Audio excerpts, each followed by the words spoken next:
Okay, so Night Train from Manchuria, Chapter 2 is only about 3 pages, so I'll just add it into Chapter 3 because, yeah, it just makes sense.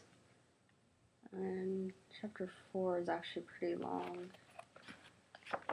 I don't know why this isn't just a prologue, it has nothing to, oh, whatever. Oh, he does have a prologue, that doesn't even make any damn sense. Okay. So, Chapter 2, Son of Heaven, Inexorable March to War. Wait, why does he have two? I don't know why he has 2 titles if it's. Then again, I don't even know why he names chapters when he doesn't do it consistently. It's just kind of a waste to me.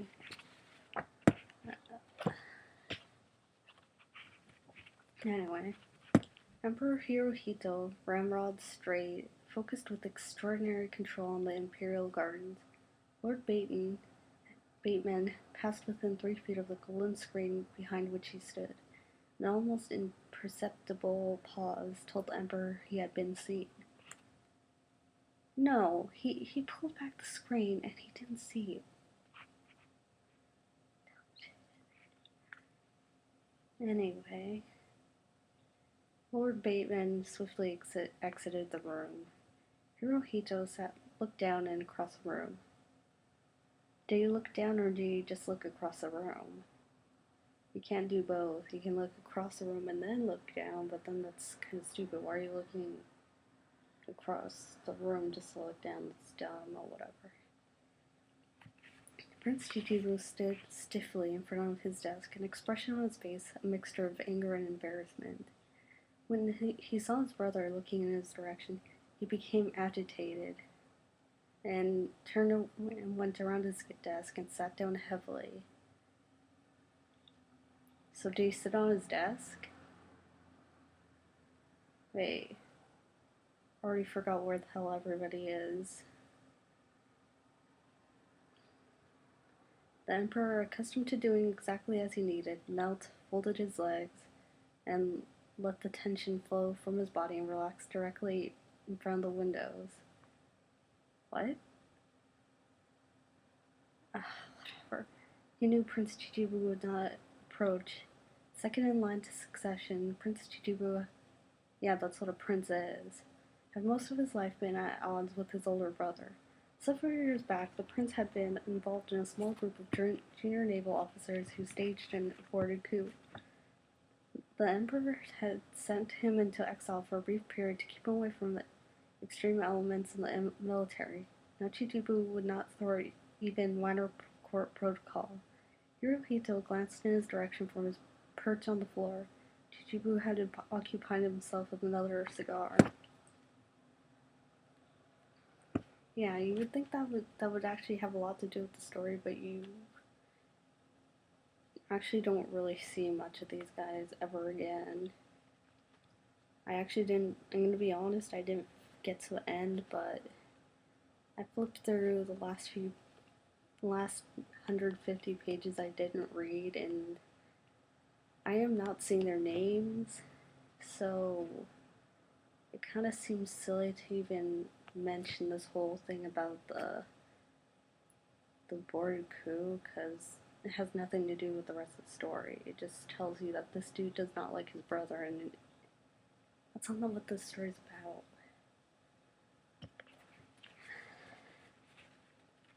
Anyway, Hirohito knew that his highly valued visits around science with Lord Bateman were over, and it saddened him.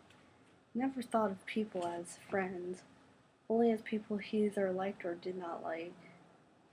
Couldn't you just, show us that this was the case? I mean, do you really have to tell us all the time, Smith?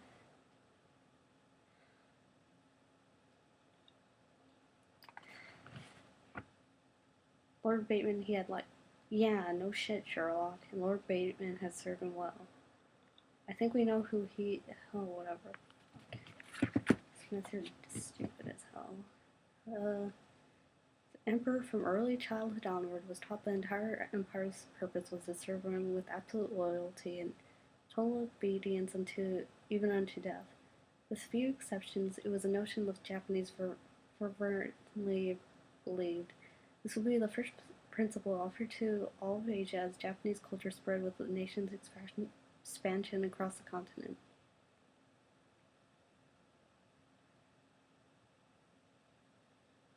Um, that's what royalty is. The entire country is said to be there to serve the king, queen, emperor, empress. Do you not know the concept of royalty?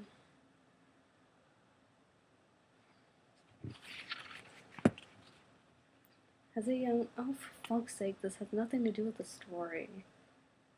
As a young man, Hirohito had briefly questioned the divinity of his ancestors, and therefore his own divinity had thrust upon him by his family, his teachers, civil servants, and military aides.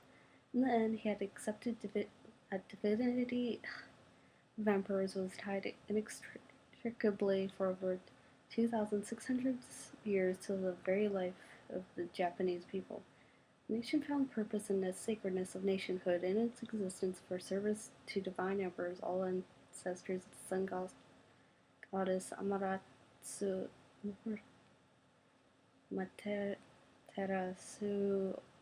Mikami. Jeez, I'm taking Japanese, I can't even pronounce that. That's sad. On the eve of momentous decision, the emperor reflected on the life and circumstances which brought him to this desperate choice. It was war with America, Britain, and the Netherlands, or withdrawal from Japan's expansion into China and the cessation of colonization of Asia. You kind of got that, but okay, you're repeating yourself like 5 times. The risk of displeasing the military was great, but there doesn't need to be a comma after that. This war cannot proceed without the consent of the emperor.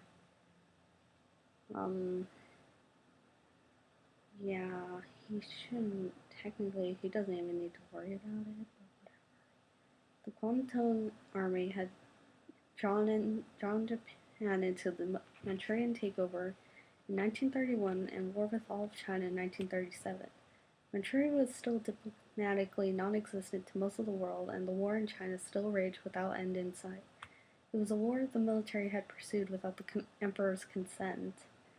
Emperor Hirohito and the Imperial Council had agreed in November that war with the Western powers was inevitable, although he would have preferred to cooperate with America if the American government had been more reasonable.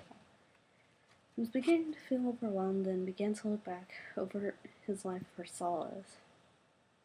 Isn't that what he's been doing for several paragraphs now? It was obvious his very existence, oh, for fuck's sake. His education and training turned him to the military. Throughout the war with China since 1937. I think we know which war you're talking about, Smith. You don't need to tell us that it's from 1937. We're not goldfish. He had encouraged the military, appointed and dismissed its generals and admirals. He had, as a political leader and supreme commander, immersed himself in strategic policy and planning as well as conduct of operations. The military saw him as an ally. We're still talking about the emperor, right? Because that's not...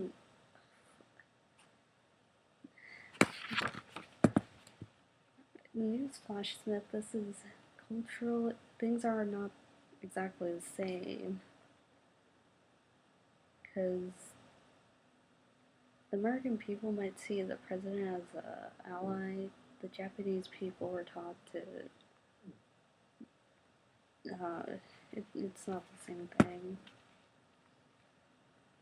And why not? Literally, hundreds of top military leaders in the Army, Navy, and the universities contributed to his education and training beginning in the early school years. Seriously, does he not understand the concept of royalty?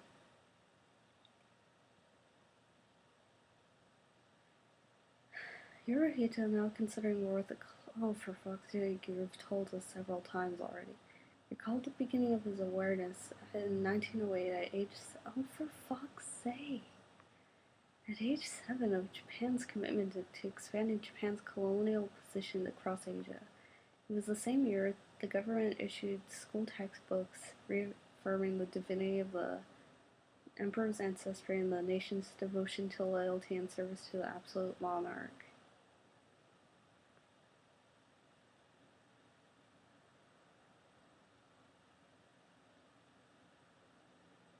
On December 25th, 1926, at the age of 25, Hirohito succeeded to the throne by tradition of history, myth, and divinity, and by right of blood.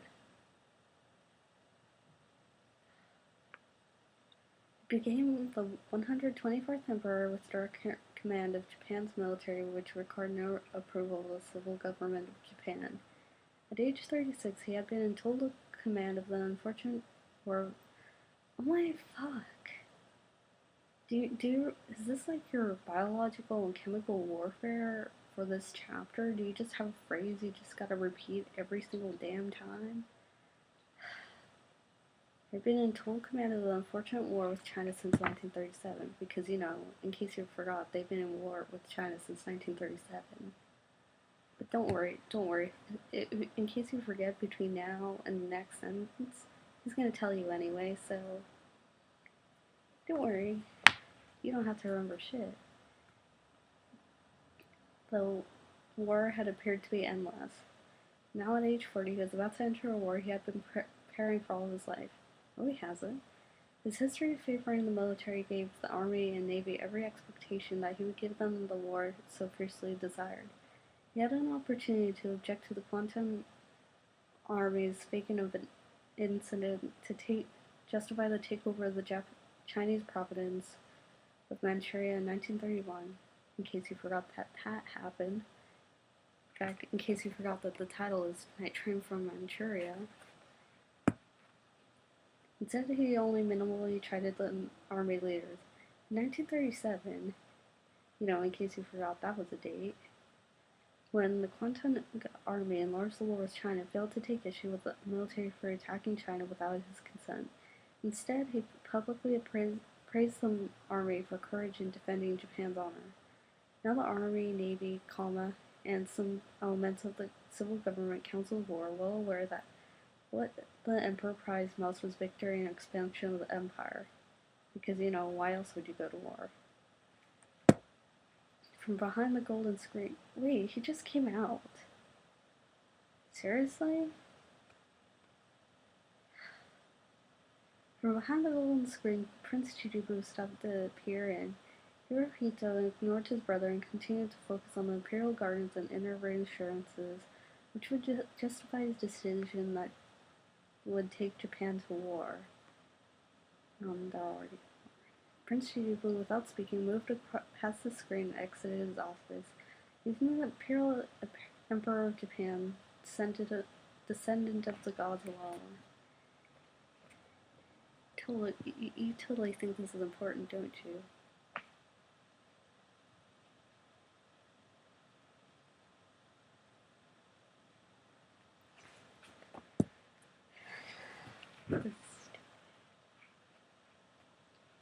Chapter 3, War. Wait, seriously, that's there is no war in this chapter. I feel kind of cheated. And the last chapter had a cool title. The chapter before that had a cool title. No, this one's War. That's the best you can do. I'm kind of disappointed. On December 1st, 1941, by the way, in case you were wondering, putting 1 ST is, I'm pretty sure that's not grammatically correct. I think the ST is just kind of unnecessary in this case. No, I don't know. seeing this is kind of making me question what I actually do know about my grammar. Anyway, 1941, Lord Bateman left the Imperial Palace believing there was little chance war with Japan could be avoided.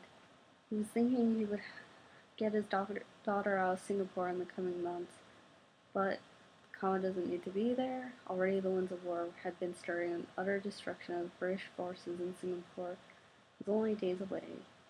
By sundown, Lord Bateman returned to the embassy in Tokyo. Admiral Isaruku Yamamoto had proposed to the emperor. Oh, really? Oh, I didn't know they let that happen. And the Japanese Imperial Council bold, surprise air attack to destroy the American fleet in Pearl Harbor and simultaneously attacked European holdings across Asia. In the Imperial Council, that Kama doesn't need to be there, felt threatened by the United States and European powers. They were also certain that the United States did not have the political will to enter a long-term war with Asia, especially since their ally, the Third Reich, would undoubtedly declare war on America. The council gave their approval and the emperor gave his consent. Even as Yamamoto presented his plan of attack to the council, his fleet had already been at sea for 5 days, steaming toward Pearl Harbor. Yamamoto had signaled his squadron and that asserted the attacks should be proceeded as planned. At the very moment, Lord Bateman notified London and Washington that, in his opinion, war with Japan was inevitable. I think I really should just. Sorry if I took a shot every time they throw this question around. I'm probably gonna be drunk because, yeah, it's not even a question of hindsight, it's a question of you've said it like 20 different ways. We get it.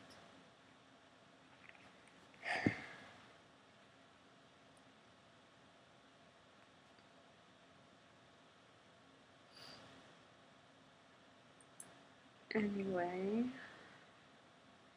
he added to his opinion that war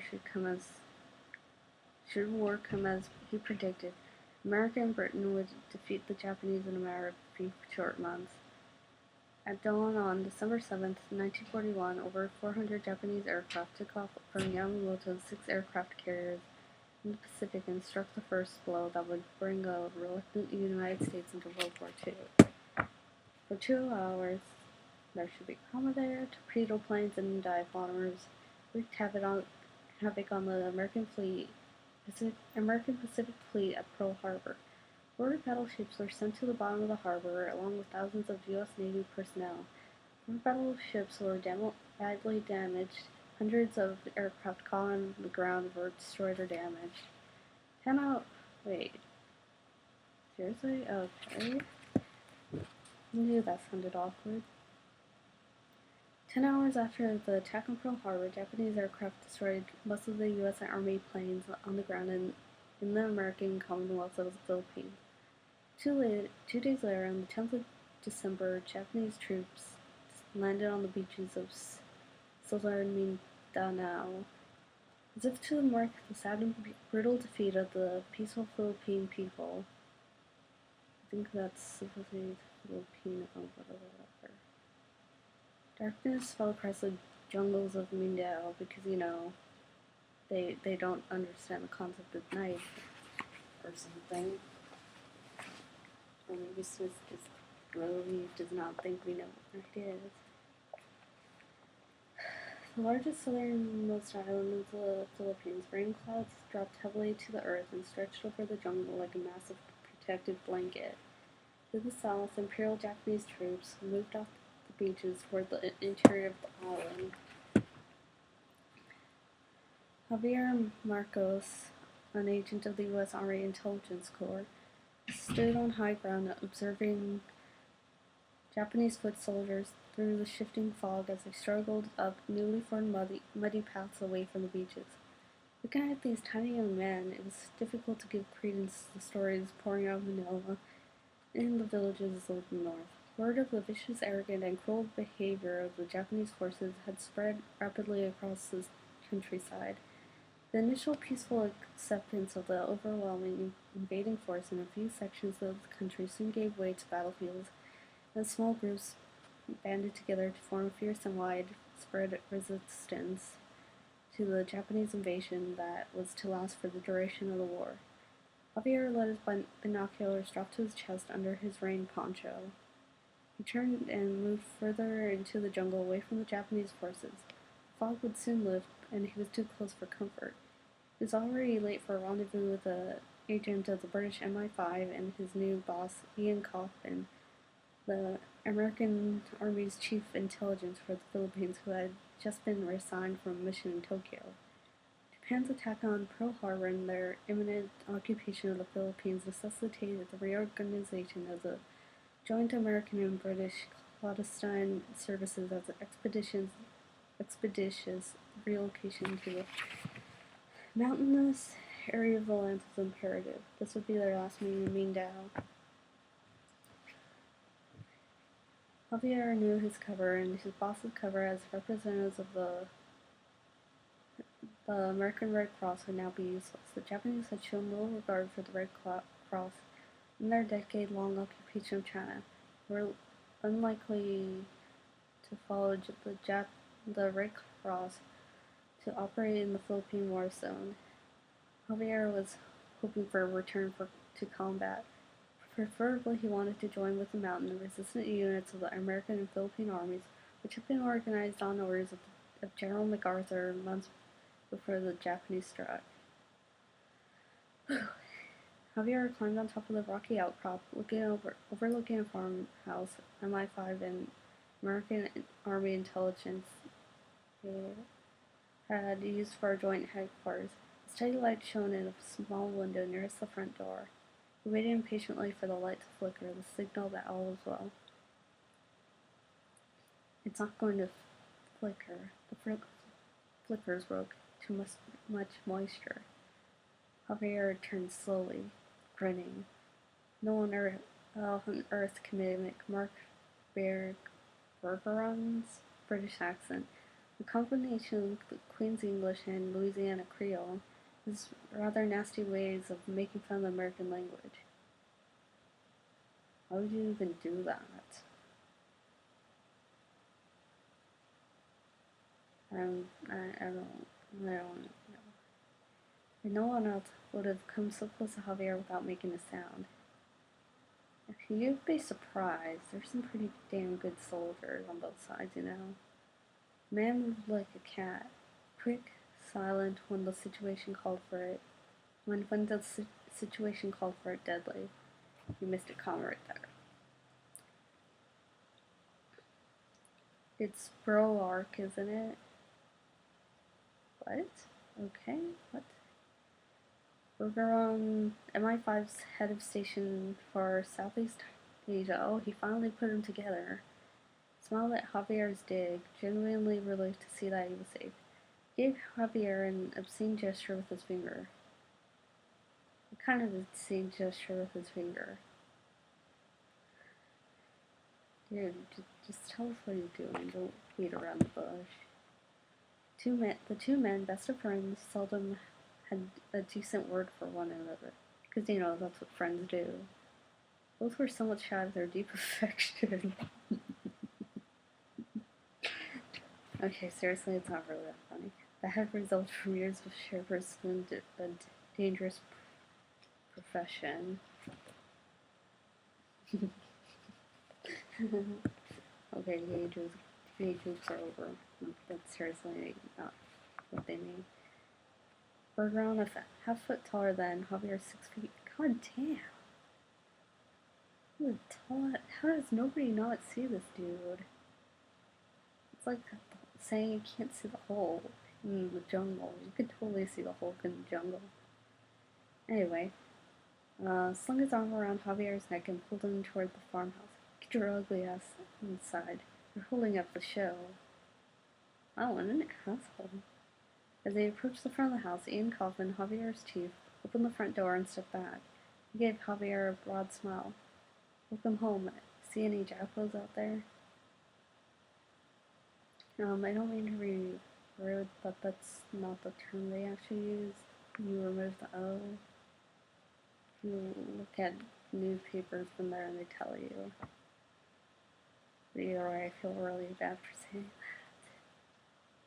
There are loading ships off the South Beach, staying on the coastal paths, avoiding jungles, at least for now. Javier pulled Bergeron's arm from around his neck and pushed him aside. He reached out for Kaufman's outstretched hand and gave it a firm shake. The farmhouse consisted of two sparsely furnished rooms downstairs and a small loft space for sleeping. Over Kaufman's shoulder, Javier could see the small kitchen area. He was vaguely aware of several people scattered about the two rooms. An unexpected figure sitting on the center of the kitchen area caught and held his attention. Annalyn Balani, the Philippines' famous actress and the most beautiful woman he had ever seen. Whatever. Was staring down at a steaming cup of coffee. She was as still as stone, oblivious to her surroundings. Backlighting from a small lamp in the counter directly above her, with tiny wisps of jet-black hair around her temples alongside a red scarf that held her hair back behind her ears. A light olive complexion, perfectly shaped oval face, full lips, and eyes the color of jet-black onyx defined the perfect classic Latin beauty. Okay. Born in the Philippines of a Spanish father and an English immigrant mother, Annalyn inherited the best of both and had made excellent use of her beauty in the small film industry. Javier moved away from Kaufman toward the kitchen, still seeing only Annalyn. As he moved forward, he could see she was wearing the fatigue uniform of the Philippine Army. How the hell did she get that? She looked up from the table, her eyes staring into space, seeing nothing. You can't look at, oh, whatever. I'm not going to question it anymore. Javier looked to catch her eye contact. Why don't you just say he made eye contact with her? Javier had met Annalyn in a diplomatic functions in the American embassy several times, and once more on a personal basis with her sister Tyler, with whom he had become friends. Aside from the unusual beauty they shared, they were very different. That just sounds really long. Annalyn had seemed to him aloof and unapproachable, arrogant even.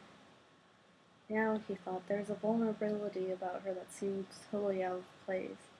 In the light from the lamp, Javier caught a glimmer of sadness in her eyes. As she took a sip of her coffee, she looked up in his direction, then looked away. He wasn't sure she had even seen him, much less recognized him. Silence fell across the room. He could feel Bergeron's and Kaufman's attention bearing down on him. The look from Bergeron and the slight shaking of his head stopped Javier cold. What was going on here? But an older man Javier had not noticed. Well, there was only a few people in the room. He moved away from the wall toward the table. He bent over and whispered into Annalyn's ear. When she reached down and pulled him to take a seat by her side, Javier recognized the man as her father, a representative of the Philippine Commonwealth Congress. Bergeron walked over to the table and turned back to face Javier. Javier, this is Mario Balani and his daughter Annalyn Balani. Mr. Balani is a representative of the Congress of Commonwealth of the Philippines. Oh shit, Sherlock, you just told us. They've come with us to offer their services to the resistance. Bergeron returned to the Balanis. This is our colleague, Javier Marcos. Mario Balani nodded politely. Annalyn managed a polite but weak smile. He saw no recognition, only now the deepening sadness in her eyes. Javier, pulling a chair from the table across the room, quietly took a seat and waited to see the source of the mounting tension in the room. For the first time, Javier spotted two young Philippine army troops sitting on the floor by the front wall. Wouldn't that be like the first thing you notice? He caught Bergerine's eye and nodded in the direction of the two soldiers. He assumed they must have accompanied the Bolanis. Bergeron went over and spoke with the two soldiers, who responded by going into the yard. Bergeron and Ian Kaufman pulled chairs back and sat at the table with the Bolanis, leaving a space between them so Javier could pull up his chair to the table. Whatever. At a nod from Kaufman, Javier rose and planted his chair between the two colleagues. Because, where else would he put a chair?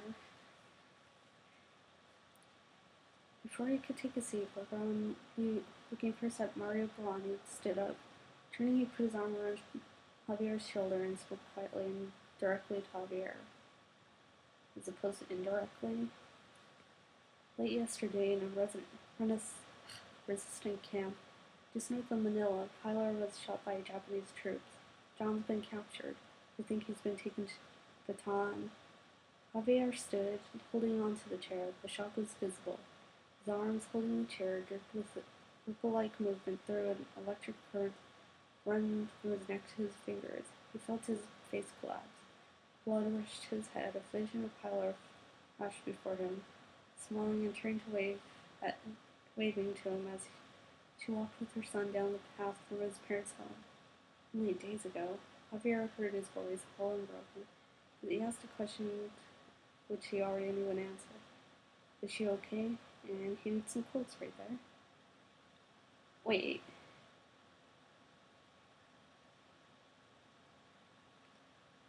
Yeah, the Japanese troops are just so violent. I'm a dumbass. But anyway, Bergeron moved his head slightly from side to side. You mean he just shook his head slowly?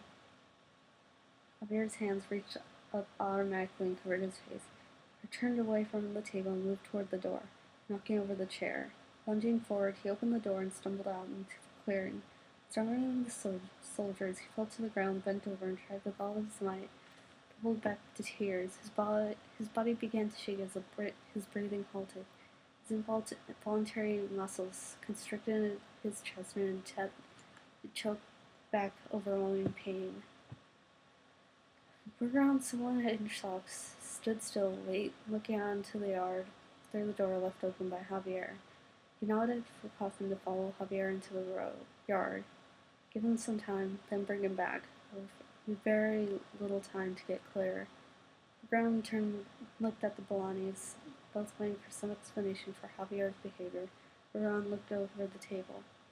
All of us in the intelligence community knew FILLER enough through her husband, Major Anders. He was chief security officer in the American embassy. His primary job was in the Army intelligence as well as an agent for MI5. We saw a lot of both of them.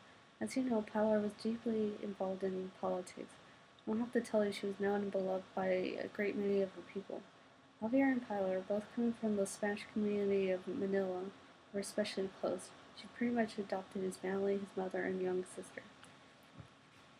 Bolani nodded. Which one? Oh, whatever. I've heard her speak of the Marcos family. Bergeron nodded and sat back down. Silently, the three looked out the door and waited. After what seemed an interminably long time, Ian Kaufman and Javier came through the door. Javier quickly fell to his knees by the congressman, bowed his head, tears still wet on his face. I'm so sorry. Please forgive me. There's nothing to forgive. The congressman wanted to add some words of consolation, but he found himself unable to speak. Only silence would hold back the flood of emotion. The quiet was broken only by the tiny fan, which now no longer moved slowly, but cut through the air, a stabbing intrusion. Javier slid down the wall, sat on the floor, and propped himself against the wall. Exhausted, he stared into space. The lens sat enveloped in sadness as she watched Javier sitting on the floor, not at all surprised at the powerful grief her sister's death had brought to the young man. She knew many would soon feel the same sense of loss. Her own grief was now compounded by her sense of guilt resulting from years of competition with Tyler. The closeness, nevertheless, which is one word, was profound. No one could know Tyler without experiencing her love, which was always unconditional but also quietly powerful, a way of loving that would, was out of reach for most people. Aaron lay Annalyn's challenge and now her sense of guilt. How to be like that, even realizing Tyler would be the first to understand and forgive, the guilt still nagged at her. Tyler, a year older, had mothered her since she could remember, and all her life she had been Annalyn's mentor, protector, and best friend. And he needs a comma right there. She had taught her to always have courage to do what was right, no matter what the consequences was. Every day you have choices to make, and how and what you choose will define who you are. Tyler had said that to her many times. Now she heard it every time she was faced with a significant choice. Choosing now to volunteer to fight seemed very right. Bergeron spoke softly to the belongings. You have come to join the resistance. Bad timing, I'm afraid. We're closing the intelligence unit down and moving into the mountains north of Manila. You're welcome to join us on the journey. I'm sure there'll be plenty for you to do there.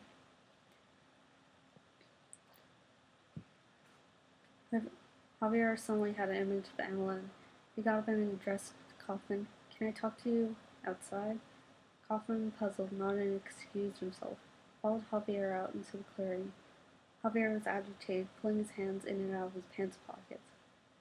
Oh, are you sure that's what he's doing? I mean, I only need to agree, but you know. What is it, for God's sake? We have to get out of here. Sorry, you're right, of course. I think Bergeron should hear this. Hear what? Can we just get him out of here? It won't take long. No point in having to repeat it. For a long moment, Kaufman hesitated. Then he turned and walked back into the farmhouse. Javier sat on the ground, leaned against the tree, and waited. Kaufman returned with Bergeron. Get on with it. Javier got up and addressed Bergeron directly. Remember last year at the Japanese embassy, met Dr. Shiraishi? Yeah, Tojo's director of Japan's biological and chemical warfare unit in Manchuria, so... Oh, don't tell me we're gonna go this again. You recall who he was with that night? No. Who? Oh shit, don't tell me. Javier nodded and spoke softly. Annalyn Bellani. Bergeron shook his head. I knew about it at the time. I'd forgotten. How do you forget something like that? There was nothing to it. He was hot for her. He spent a couple of hours with Ishii at an embassy function. He asked MI, which is supposed to be one, unless you don't know. Asked her to do it. He knew Ishii was already working on building biological warfare facilities in Manchuria. She tried unsuccessfully to pick his brain. Period and quotations right there. Javier nodded. That's true, I remember. Bergeron, puzzled, pointedly asked, how do you pointedly ask? So, why bring it up now? Both of you have been looking for a way to get a heads up on Ishii's research at Unit 731. Naturally, what's going on at Unit 731, I will become important. No. Eventually, what's going on at Unit 731 will become important to the war effort. Brown thought for a moment, then shook his head slowly. No way, it's too dangerous. She's not trying, besides. Given what's happened to her family, I don't see her willing to kiss up to the Japanese. She would have to work out of Tokyo. Kaufman, thoughtful, walked slowly away. He turned back to the jungle's edge. Wait, there's an edge of the jungle? It would be an ideal setup. We send her to work at the Imperial Bar in Tokyo, not as a comfort girl, but one with one mission only, Ishii. Comes to Tokyo regular and often. Make sure she's at the Imperial Bar. Bergeron insisted. Space. It's asking too much. For God's sake, Ian. She's just lost her sister to those bastards. Chris, man, they raped her. You don't need to say that twice. She came here to join the resistance. Let her decide. By the way, if they did that, I'm pretty sure she would be dead by now. Just saying. Ron shrugged and followed the two men into a new paragraph break. The house to find Bellani's sitting quietly. Ron spoke first to Mario Bellani. As I was saying, you're welcome to come with us to the mountain camps. You might want to consider that you could be more useful if you stay with the Congress, cooperate with the Japanese, and keep the resistance informed. Bellani looked at Annalyn. And my daughter, MI5 in the American Army Intelligence Service, created a spy network, which is one word. Several years ago in Tokyo, Ian here thinks we could use Miss Bellani to gather information, which we have little chance to gather in any other way. It would be dangerous and demeaning, which is also the word of this chapter today. But if she's successful, it could mean the difference between victory and defeat for the Japanese. Annalyn reached over and touched her father's arm. She spoke to Kaufman. Please, go on. Period. Quotation marks.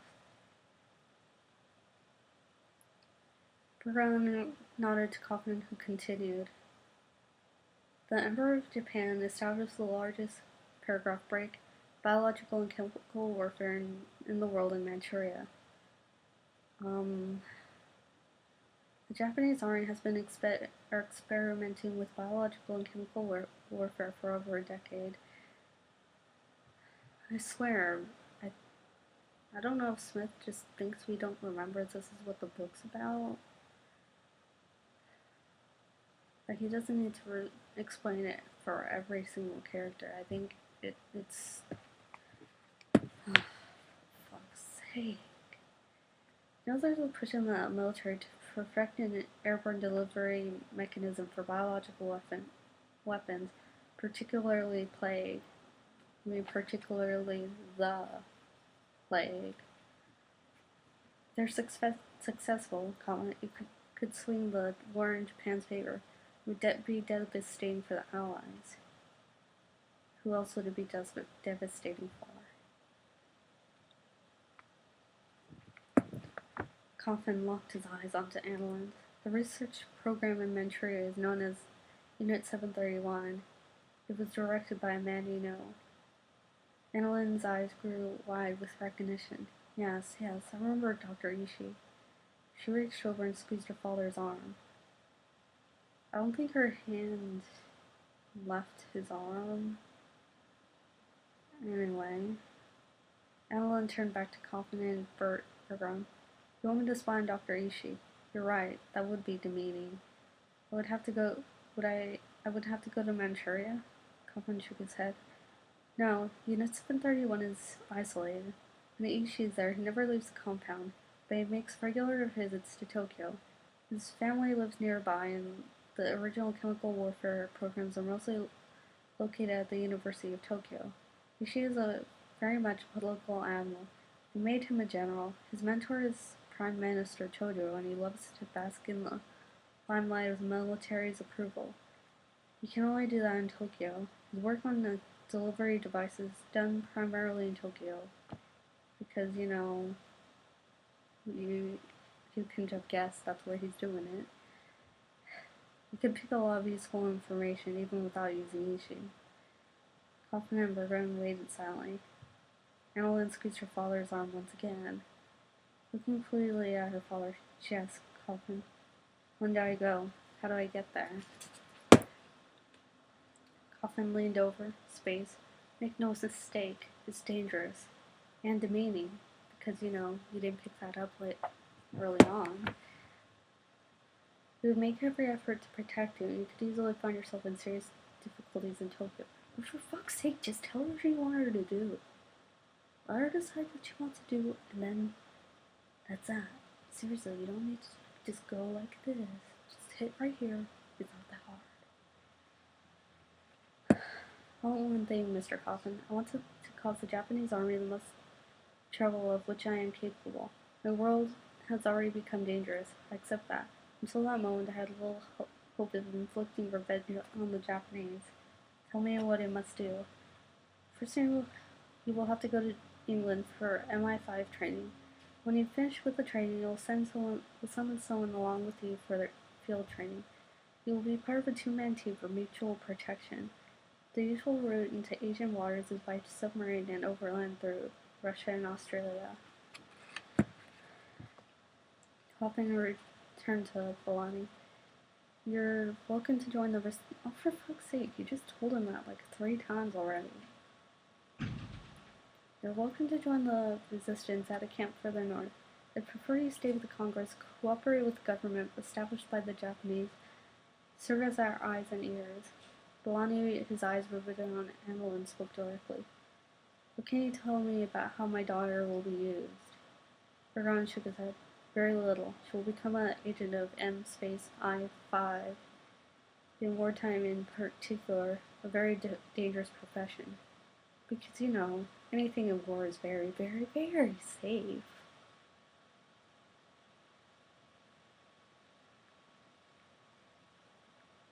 Balani still focused on Annalyn and spoke more quietly. Wait, time out. Annalyn gets her referred by first name and her father doesn't? Why? No, I don't know. Anyway, in her case, demeaning. Yeah, because in case you forgot, it's demeaning. You understand what that means? Yeah, I think we all figured it out, dude. But her efforts could have the potential to contribute to the eventual defeat of Japan. Why are we going around and around with this? Isn't that the only reason you would do shit like this? No, let's just do it for fun. Yeah. Annalyn is uniquely in a position to provide intelligence we need badly and might otherwise be unable to attain. Ishii is known to be drawn to Annalyn. We could put them together in Tokyo, probably in the next 6 to 9 months, certainly by the end of the year. We've had a large intelligence network in Japan since the early 1930s. Many Filipino agents, especially in Tokyo, have a tight community bound together by a mutual hate for the Japanese army. Annalyn's interest peaked. The sadness visibly lifted. When Alani slowly rose, he pulled Annalyn to her feet. They embraced. Wait, so he doesn't just help her up, he pulls her up. And then he hugs her. Really? No, wait, they embrace. You don't pull someone up and then embrace them. That just is kind of really contradictory to me. You could say he helped her up. Just describe how he's trying to hold her close, but he knows what he must do. That's how you describe that kind of emotion well. This is just awkward. He pulls her up and then embraces her. It's just really clumsy to me. Anyway, Alani turned to Buron and called her. These are hard times for the people of the Philippines. We must all serve the best we can. Take care of my daughter. I cannot cooperate with the puppet government, even if it helps her cause. I'll find my way along with my family to the resistance camps. I'll try to be of use to you there. And that's the end of chapter 3. Next one will be the last of book 1 / the seriously long prologue, because that's all it is. So this whole thing about Annalyn, it actually isn't important, because it's only important in the next chapter, where there's all this stuff that happens. She does do what she needs to do, but after that, her name is never said. FILLER is mentioned only like once. But this whole thing with Annalyn, the Bolanis, it has nothing to do with the rest of the story, and it's really stupid.